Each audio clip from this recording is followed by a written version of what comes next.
باب اول۔ عرب میں دین ابراہیمی زیادہ دیر تک نہ رہ سکا اور وقت کے ساتھ شرک اور بت پرستی پھیل گئی۔ لوگوں نے خدا کے ساتھ مورتیوں کی پوجا شروع کر دی اور انہیں خدا کے سفارشی اور مددگار سمجھنے لگے۔ حضرت ابراہیم علیہ السلام نے خالص توحید کا پیغام دیا تھا، مگر لوگ بھول کر بتوں کے پجاری بن گئے اور اسی طرح کئی صدیاں بیت گئیں۔ حضرت ابراہیم علیہ السلام اور حضرت اسماعیل علیہ السلام سے عربوں کی عقیدت کے سبب وہ کعبہ کے پتھروں کو مقدس سمجھنے لگے۔ مکہ سے باہر سفر کرنے والے لوگ بھی پتھر ساتھ لے جاتے اور ان کا احترام کرتے۔ یہی عادت بعد میں بت پرستی میں تبدیل ہو گئی۔ آتش فشاں پہاڑوں سے نکلے پتھروں کو ٹوٹے ستارے سمجھ کر پوجا جانے لگا۔ وقت کے ساتھ خوبصورت پتھروں کی پوجا بھی عام ہو گئی اور لوگوں نے خود بھی پتھر تراش کر انہیں پوجنا شروع کر دیا۔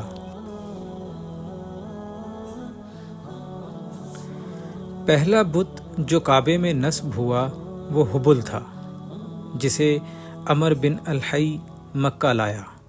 رفتہ رفتہ اصاف اور نائلہ سمیت دیگر بت بھی کعبے میں آ گئے اور مختلف قبیلوں کی اپنی مورتیاں بھی پوجی جانے لگیں۔ قصی بن کلاب جو آپ صلی اللہ علیہ وسلم کے آباء و اجداد میں سے ہیں، نے کعبے کے 3 عہدے حجابہ، کلید برداری، سقایا حاجیوں کو پانی پلانے اور رفادہ حاجیوں کی خدمت قائم کیے۔ قصی نے ان عہدوں کو اپنے بیٹے عبدالدار کے حوالے کیا، مگر ان کے دوسرے بیٹے عبد مناف اور ان کی اولاد نے عہدے بانٹ لیے۔ عبد مناف کے بیٹے ہاشم، جو عوام میں ہر دل عزیز تھے، کو سقایا اور رفادہ ملے۔ ہاشم نے قریش کی تجارت کو مضبوط کیا، مختلف بادشاہوں سے معاہدے کیے اور عرب میں قحط کے وقت حاجیوں اور مکہ کے غریبوں کی مدد کی۔ ہاشم کے بیٹے شیبہ جو یثرب میں پیدا ہوئے، بعد میں اپنے چچا مطلب کے ساتھ مکہ آئے۔ لوگ انہیں مطلب کا غلام سمجھنے لگے اور یہی نام عبد المطلب یعنی مطلب کا غلام سے مشہور ہو گئے۔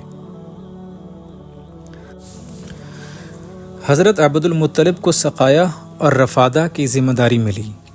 مکہ میں کنویں نہ ہونے کے باعث حاجیوں کے لیے پانی کا انتظام مشکل تھا، جس سے وہ فکر مند ہوئے۔ انہیں زمزم کنویں کا خیال آیا جو کبھی خشک نہیں ہوتا تھا۔ لوگوں نے بتایا کہ جرہم کے آخری بادشاہ مزاز نے زمزم میں کعبہ کے نذرانے ڈال کر اسے بند کر دیا تھا۔ ایک رات عبد المطلب کو خواب میں زمزم کی کھدائی کا حکم ملا، جس کے بعد انہوں نے کھدائی شروع کی۔ کافی محنت کے بعد پانی نکل آیا اور تلواریں و نذرانے بھی ملے، جنہیں انہوں نے کعبے کی زینت کے لیے استعمال کیا۔ کھدائی کی محنت سے تھک کر انہوں نے اللہ سے دعا کی کہ اگر انہیں 10 بیٹے ملے جو جوان ہو کر ان کی مدد کریں تو ایک کو اللہ کی راہ میں قربان کر دیں گے۔ اللہ نے دعا قبول کی اور جب نظر پوری کرنے کا وقت آیا، انہوں نے اپنے بیٹوں سے کہا کہ سب کے نام تیر پر لکھے جائیں اور قرآ نکالا جائے۔ قرآ عبداللہ کے نام نکلا، جو ان کو سب سے محبوب تھے۔ قربانی کا وقت آیا تو قبیلے والوں نے کہا کہ فدیہ ادا کر کے نظر پوری کر لیں اور عبداللہ کو قربان ہونے سے بچا لیا جائے۔ یثرب کی ایک نجومی عورت نے مشورہ دیا کہ 10 اونٹوں کے ساتھ قرآ نکالیں۔ قرآ بار بار عبداللہ کے نام نکلتا رہا، یہاں تک کہ 100 اونٹوں پر جا کر قرآ اونٹوں کے نام نکل آیا۔ اس کے بعد عبد المطلب نے 100 اونٹ قربان کیے اور یوں عبداللہ محفوظ رہے۔ عبداللہ کو خدا نے بے پناہ حسن عطا کیا تھا، جو ان کی اٹھتی جوانی سے مزید نکھر گیا تھا۔ ان کا چہرہ چاند کا ٹکڑا تھا، ہر نگاہ ان پر فدا تھی۔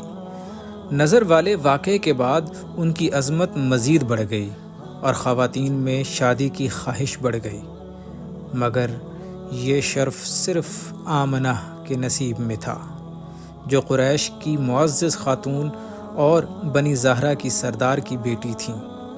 عبد المطلب نے رشتہ بھیجا، آمنہ کے گھر والوں نے فوراً قبول کیا اور شادی ہو گئی۔ عبداللہ شادی کے بعد 3 دن سسرال رہے اور پھر دلہن کے ساتھ گھر آئے۔ اس وقت ان کی عمر تقریباً 17 سال تھی۔ چند دن بعد عبداللہ تجارت کے لیے شام روانہ ہوئے۔ واپسی پر مدینہ میں اپنے ننھیال میں ٹھہرے مگر بیمار ہو گئے۔ قافلے کے ساتھیوں نے مکہ آ کر خبر دی تو عبد المطلب نے بڑے بیٹے حارث کو تیمارداری کے لیے بھیجا، مگر افسوس کہ عبداللہ کا انتقال ہو چکا تھا۔ عبداللہ کی وفات پر قریش غمگین ہو گئے۔ بوڑھے باپ پر غم کا پہاڑ ٹوٹا اور آمنہ کا دل اجڑ گیا۔